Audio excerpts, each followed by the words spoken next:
Dear students, welcome to the video lecture of algorithms.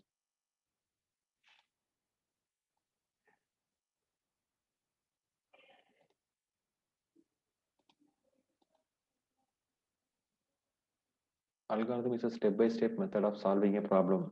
An algorithm is a detailed series of instructions for carrying out an operation or solving a problem. It is a detailed series of instructions for carrying out an operation or solving a problem.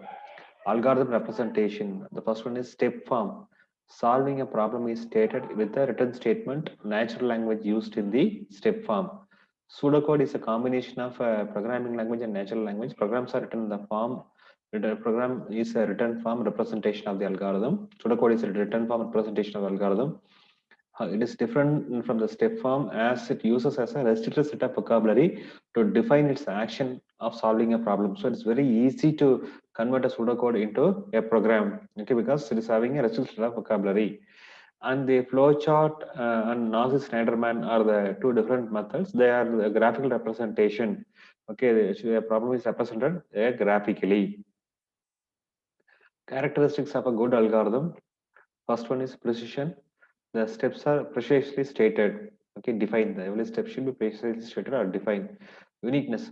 Result of each steps are uniquely defined and only depend on the input and the result of the preceding steps.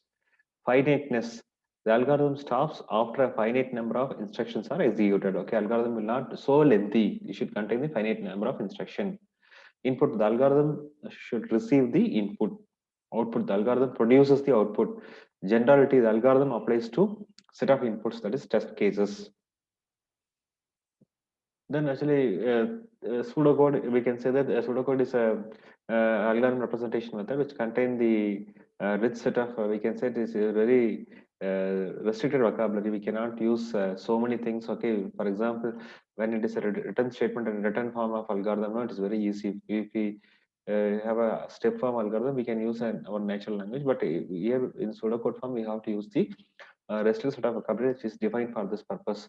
The keywords are for receiving an input. Okay, read, obtain, get are the keywords for receiving an input. Output to produce the output. Print and write are the keywords to produce is the output. Okay, to represent the output. Compute to perform a computation, we have to use compute, calculate, determine. We can use any one of the keyword. Initialize the value to a variable. For example, you want there's a variable a, you want to initialize it to the 0, then you have to give a set or initialize. Okay, are the keyword. And one. For example, you have a variable a which is having a value 10. You want to increase it, you have to use the keyword increment. Subtract the value of the variable, you have to use the keyword decrement. So these are all known as a keywords. Operators used in the algorithm. So this is a symbol, the left arrow symbol. Arithmetic operators are assignment operator, left arrow symbol, plus for addition, minus for subtraction, star for multiplication, slash for division. And the relational operators, these are arithmetic operators, relational operators are the following relational operators are used. Greater than, less than, equal to. The symbol, the symbol is stands for the greater than symbol, and less than, double equal to symbol is first stands for equality, greater than equal to, not equal to are the relational operators used in the algorithm. The logical operators are and or not are the logical operators which are used in the algorithm. Key features of the algorithm is, okay, we are having a three kind of structure. First one is a sequential structure of the algorithm. Sequential structure algorithm represented is a step-by-step manner. Sequence means that each step or process in algorithm is executed in a specified order: action 1, action 2, up to action, and this is known as a sequence. Next one is conditional. If algorithm's outcome of a decision is either true or false, is known as a condition. There is no state in between the if condition in between. Okay, only we are having a true or we have false. If condition is true, then the statement in the if block will get executed. Otherwise, the statement in the else block will get executed. If condition is true, no, the statement under the if block will get executed. If condition is false, the statement under the else block will get executed. This is known as a conditional structure.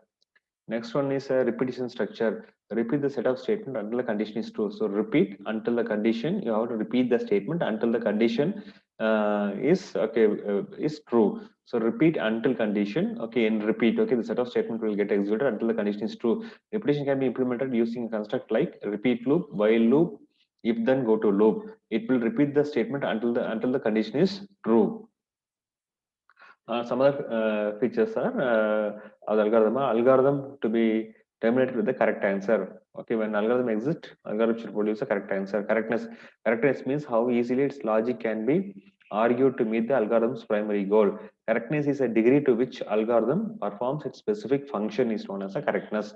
Variable is a we can say storage. It is a, we can say that it is a container. Every algorithm contains data. Usually, data is contained in what is called a variable. Okay, variable is a container for a data. We can say variable is a container for a actually a value of a particular data type. Variable is a container for a value that may vary during the execution of the program.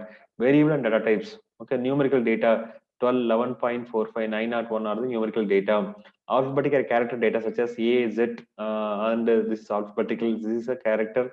These are known as a character and string data. Logical data that is proportional to true or false value. Logical data will take the value of true or false.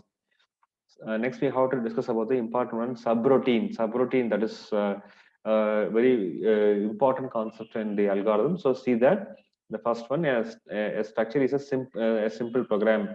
So for start, statement 1, statement 2, statement 3, statement 4, and end statement will get executed one by one. The algorithm reaches the end state. Next, structure of a program with the repeated procedures. Okay, we are having a statement 1, and the start, statement 1, and procedure X. Okay, set of code. Okay, and statement 2 and procedure X. Okay, the procedure twice, the procedure same code is repeated. X is repeated twice in the program. It's a duplication of the code. Okay, the procedure X is code is given here and repeated here also, and up to statement 1. The next is a structure of program using subroutine. So this is known as a subroutine. Subroutine means a procedure X is separately defined as subroutine. Whenever the code is needed, it will be called. So procedure X is written only once. So statement 1 calls the subroutine. Okay, before the execution, after the execution, it will control returns to statement 2. Next, the statement 3 will get executed. It calls the procedures X as a subroutine, and again after the execution, it reaches the statement 4. So in this case, what happens? The procedure is written only once as a subroutine. Whenever a statement requires the procedure, it will be called. So there is no duplication of the call here. So the sort line stands for a call, dash line stands for the return. So this explanation is given here. So three construct, as we discussed, the three constructs of the algorithm. Sequence means we are having a set of statements. So after the execution of action 1, action 2 will get executed, then action n, okay, it will go continuously. This is known as a sequence. If condition, then the second one is decision. If condition is true, then if block will get executed. Otherwise, else block will get executed. So if, then, else, and end if can represent, we can also represent like this. So repeat condition or while and loop is known as a while condition end while. That means that until the condition is true, the state of statement will get executed. This is known as a repetition. Okay, this is like a repeat until only. We will see some example. For example, one, a sequential. So there's a program is write an algorithm to add two numbers entered by the user. Okay, we have to write algorithm to add two numbers which is entered by the user. Step 1, start. Step 2, declare a variable num1, num2, and sum. So three variables are declared. Third, read the values num1 and num2. So read the values means, okay, for a variable num1, num2, you have to read the value from the user.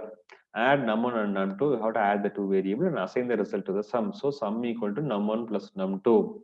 Okay, then display sum. So sum will get displayed. So finally, step 6 for stop. The algorithm gets stopped. Okay, so two values obtained from the user, they are stored in the num1 and num2. They are added, and the result is stored in the variable sum. Sum will get displayed, and algorithm stops here. Second is an example for the conditional statement.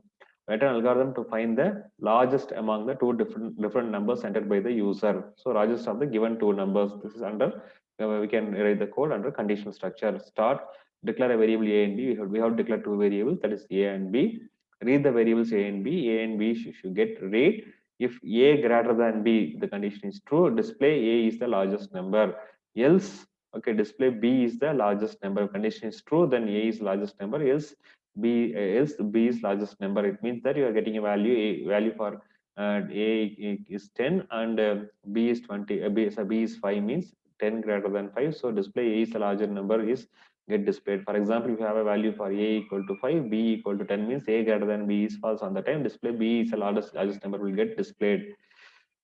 Next, we have to discuss about the repetition, right? An algorithm to display a number from 1 to 10. So step 1 start, step 2 declare a variable I, declare the variable I. Step 3 initialize a variable I equal to 1. We have to display the value 1 to 10. We are initializing value I equal to 10. Repeat until the I is less than or equal to 10. Until the value is I is less than or equal to 10. 1 less than or equal to 10. The condition is true. So display I will get displayed. I is I become I plus 1. So I's value is 2. So 2 less than 10, 2 will get displayed. Then I is become 3 here. Then 3 will get displayed, and 4, 5, 6, 7, 8, 9, 10 until 10. 10 means 10 less than or equal to means it's also true. 10 will get displayed. I equal to I plus 1 means 11. I is become 11. Now the condition is false. It will come out of the end repeat loop. So the values from 1 to 10 will get displayed. Okay. So this is the part 1 of the algorithm. So we will discuss more example and as well as pseudocode in the part 2 in the forthcoming video.